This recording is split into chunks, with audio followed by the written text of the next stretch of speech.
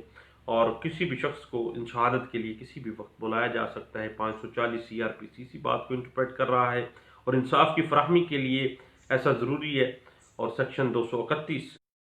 CRPC کے تحت طلب کر سکتی ہے، جبکہ انصاف کی فراہمی کے لیے ایسا ضروری ہے، اور سیکشن 231 مجموعہ ضابطۂ فوجداری 1898 کے تحت ایک عدالت جو ہے وہ استغاثہ کو، پروسیکیوشن کو ایسی اجازت دے سکتی ہے کہ فلاں جو شہادت ہے اس کو طلب کیا جا سکتا ہے۔ عدالت خود بھی 540 کے تحت اور 231 CRPC کے تحت پروسیکیوشن کو بھی اجازت دے سکتی ہے کہ وہ شہادت کو طلب کر سکتا ہے یا طلب کروا سکتا ہے۔ اس حوالے سے سپریم کورٹ آف پاکستان کی بڑی اعلیٰ ججمنٹ ہے، پڑھنے کے قابل ہے، 2006 CMR پیج 56 میں اس کو کہا گیا تھا۔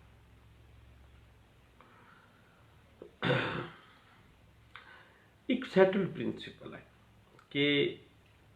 شہادت جب بھی ہوگی پروسیکیوشن کی، وہ ملزم کی موجودگی میں ہونی چاہیے۔ اگر ملزم عدالت میں موجود نہیں ہے دین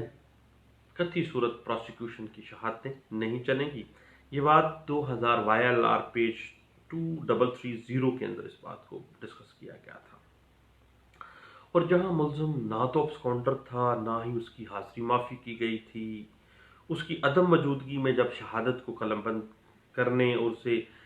جرا کے حق سے محروم کرنے سے قانون کی خلاف ورزی ہو جاتی ہے، تو عدالت کو ایسا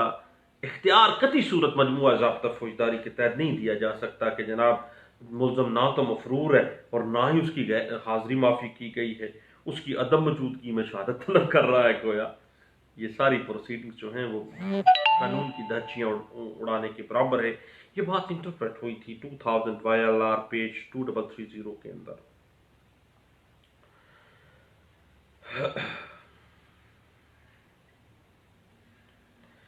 یاد رکھیے گا کہ جب استغاثے کی شہادتیں ہوں گی ملزم کی موجودگی میں، اور بوقت بیان ملزم کی غیر حاضری بوقت جرا اس کی حاضری کی صورت میں قابل تلافی نہیں ہو سکتی، یعنی جرا کرنے بیچارہ آ گیا ہے، جب بیان کرنے ملزم کو موجود ہی نہیں تھا، دین یہ ایک ناقابل تلافی نقصان اس کا ہو گیا ہے۔ اس کا فائدہ کس کو ملے گا؟ اس کا فائدہ ملزم کو ملے گا۔ اور اگر سیکشن 353 مجموعہ ضابطۂ فوجداری کے جو احکامات کی خلاف ورزی کی گئی ہے تو پھر تمام کارروائی 537 CRPC کہتا ہے کہ وہ کیا ہوگی؟ ویشیٹ ہو جائے گی، باطل قرار پائے گی، اور اگر ملزم کو سزا ہوئی ہے تو پھر سزا جو ہے وہ ختم کر دی جائے گی۔ یہ بات بڑے اچھے انداز سے ڈسکس کی گئی تھی 2003 YLR پیج 2330 کے اندر۔ اب اس سارے معاملے کا بنیادی مقصد تو یہ ہے کہ شہادت ملزم کے سامنے ہو، تاکہ ملزم جان سکے کہ گواہ اس کے خلاف کیا کہہ رہا ہے، مناسب انداز میں وہ بیچارہ اپنا دفاع میں جرا کر سکے۔ اسے قانونی حق حاصل ہے کہ وہ بذریعہ وکیل اپنی نمائندگی حاصل کرے، البتہ وہ خود بھی جرا کر سکتا ہے، لیکن اس کی جرا جو ہے وکیل کی جرا کے برابر نہیں ہو سکتی۔ ملزم بیچارے کو کیا پتا کہ جرا کیا ہوتی ہے۔ اب جرا کے اوپر ہم نے فوجداری جرا کے اوپر مختلف اوقات میں مختلف ٹاپکس ڈسکس بھی کیے ہوئے ہیں۔ آپ یوٹیوب پہ میرے پیج سے یا ملک لا ایسوسیٹس گجرانوالہ کا جو پیج ہے وہاں پہ cross examination as a search engine in the two find the truth, یہ آپ ٹاپک سرچ کر سکتے ہیں، تو اس پہ ہم مزید بات بھی انشاءاللہ کریں گے۔ اور یہ بات بڑے اچھے انداز سے ڈسکس ہوئی تھی 1997 MLD پیج ہے 1632 کے اندر۔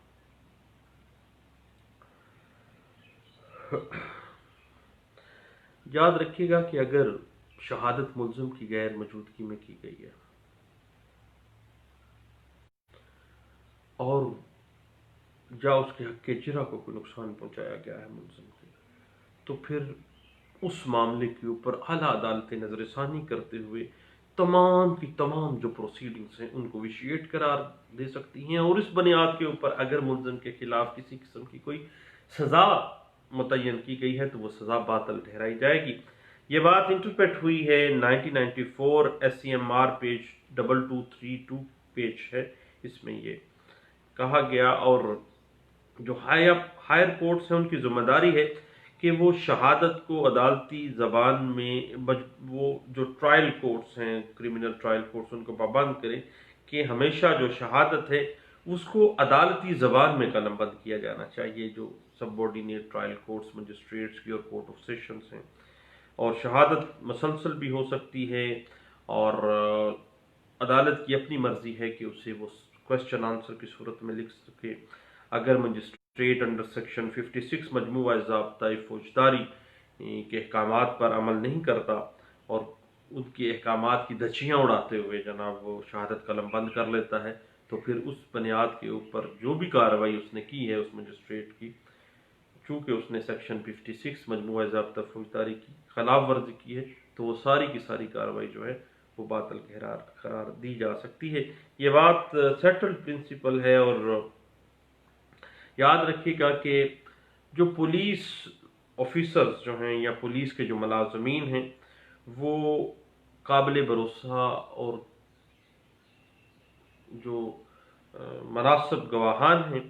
جس طرح سے ایک عام آدمی گواہ ہوتا ہے اسی طرح ان کی گواہی جو ہے وہ بھی ریلائبل ہے، ایڈمیسیبل ہے باقاعدہ کریمنل پروسیڈنگز میں۔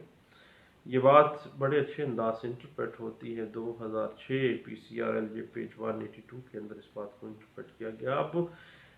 ایک کریمنل پروسیڈنگز کے اندر چونکہ جو سرکاری گواہان ہیں پولیس ملازمین ہیں ان کی گواہی بالکل اس طرح ہی ہوگی جس طرح پرائیویٹ گواہان کی گواہی ہوتی ہے، اور بات ذہن میں رکھیے گا کہ کوئی بے ضابطگی یا لاپرواہی ایسی ہے کہ جو کہ قانون کے مطابق درست نہیں ہے، یا اس کو شہادت میں عدالت نے کریمنل ٹرائل کورٹ نے کوئی ایسی غلطی کر دی ہے جس کو درست نہیں کیا جا سکتا، کیونکہ شہادت کی غلطی جو ہے وہ ڈائریکٹلی ملزم کے حق کے اوپر ڈاکہ ہے، انصاف کی فراہمی میں رکاوٹ ہوتی ہے، دین اگر ایسی غلطی ایک کریمنل ٹرائل جو کورٹ ہے وہ کرتی ہے تو تمام کارروائی جو ہے وہ کالعدم قرار دی جا سکتی ہے۔ یہ بات دیکھی جائے گی، پرکھی جائے گی ہائی اپ کورٹس میں کیا ہر کون سی ایسی غلطی ہے، کیا وہ ریپیئریبل ہے یا نہیں ہے۔ اگر ریپیئریبل نہیں ہے دین وہ جو کارروائی ہے وہ باطل قرار پائے گی۔ اور اگر یہ بات آ جائے کہ جناب شہادت انگریزی میں لکھی گئی ہے یا شہادت مجسٹریٹ نے یا سیشن جج صاحب نے خود ایڈیشنل سیشن جج صاحب نے خود نہیں لکھی،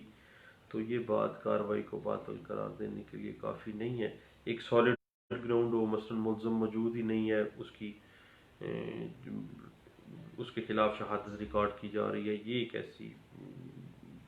گراؤنڈ ہے جو کہ ایک سالڈ گراؤنڈ ہے۔ ادروائز یہ چھوٹی موٹی گراؤنڈز کو نظر انداز کر کے درست بھی کیا جا سکتا ہے۔ یہ بات انٹرپریٹ ہوتی ہے 1996 PCRLJ پیج ہے 1442 کے اندر اس بات کو انٹرپریٹ کیا گیا تھا۔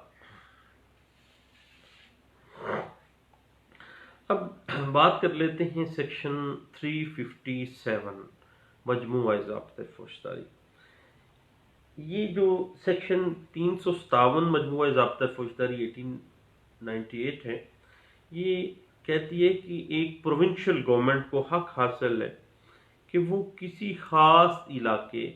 یا ضلع کی حد تک اس قسم کی شہادت کو قلم بند کرنے کے حوالے سے کوئی ڈائریکشن جاری کر سکتی ہے، اور گواہان سے اس کی زبان میں شہادت لی جائے گی۔ شہادت پر متعلقہ عدالت کے سربراہ کے سگنیچر ہوں گے، اور عدالت کو صوبائی حکومت یہ بھی ہدایت جاری کر سکتی ہے کہ شہادت انگریزی زبان میں لی جائے یا عدالتی زبان میں لی جائے، خواہ ایسی زبان مادری زبان نہ بھی ہو، یعنی جو بھی لوکل لینگویج ہے۔ اور سیکشن 359 مجموعہ ضابطۂ فوجداری 1898 کے تحت ایسی شہادت گواہ کی زبان میں جس طرح کے وہ الفاظ بولے، مثلا وہ کہے منو، تجھے، تو وہ لکھے۔ بصورت دیگر وہ سوال جواباً بھی سوال پوچھ کے اس کا سوال جواب کی صورت میں بھی شہادت لکھی جا سکتی ہے، تاہم اسے وہ الفاظ لکھنے ہوتے ہیں کہ جو گواہ اپنے منہ سے نکالتا ہے۔ دفعہ 364 مجموعہ ضابطۂ فوجداری کے تحت عدالت ملزم کا بیان ریکارڈ کر سکتی ہے۔ جہاں تک ڈیفنس کی ایویڈنس کا تعلق ہے تو ڈیفنس ایویڈنس ریکارڈ کروانے کے سلسلے میں ملزم جو ہے انڈر سیکشن 342 مجموعہ ضابطۂ فوجداری 1898 جو ہے، جس کا مقصد ملزم کو اس کے خلاف الزام اور شہادت کا توڑ اپنا ڈیفنس جو ہے وہ کریٹ کرنے کا موقع دینا ہے، دفاع کو بہتر انداز میں سامنے لانے کا ملزم کا جو حق ہے اس کو وہ فراہم کرنا ہے، تاکہ ملزم جو ہے 342 کے اسٹیٹمنٹ میں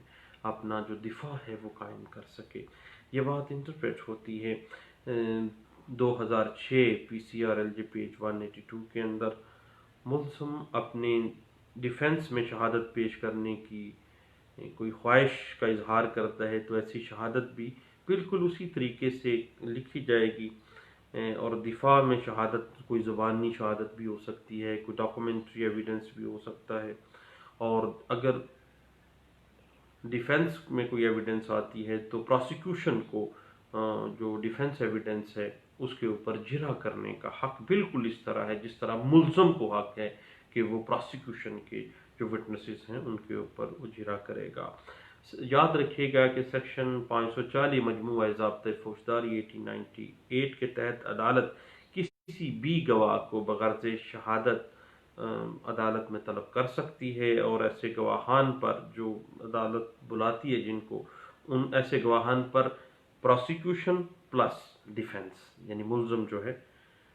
ان کو دونوں پارٹیز کو جرح کرنے کا حق حاصل ہوتا ہے۔ لیکن یاد رکھیے گا کہ جو بھی ملزم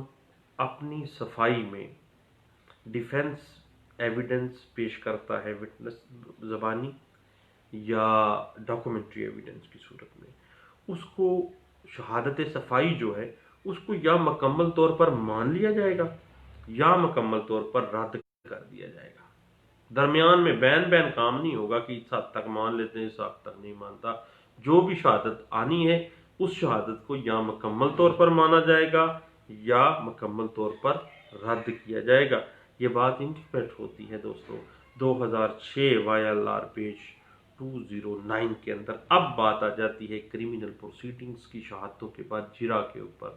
جو کراس ایگزامینیشن کرنی ہے۔ کریمنل ٹرائل پہ باتیں ہماری چلتی رہیں گی اور اس پہ ہم انشاءاللہ نیکسٹ ایک سیگمنٹ میں اس پہ ہم گپ شپ لگا لیں گے۔ بہت شکریہ دوستو، تھینک یو، اللہ حافظ۔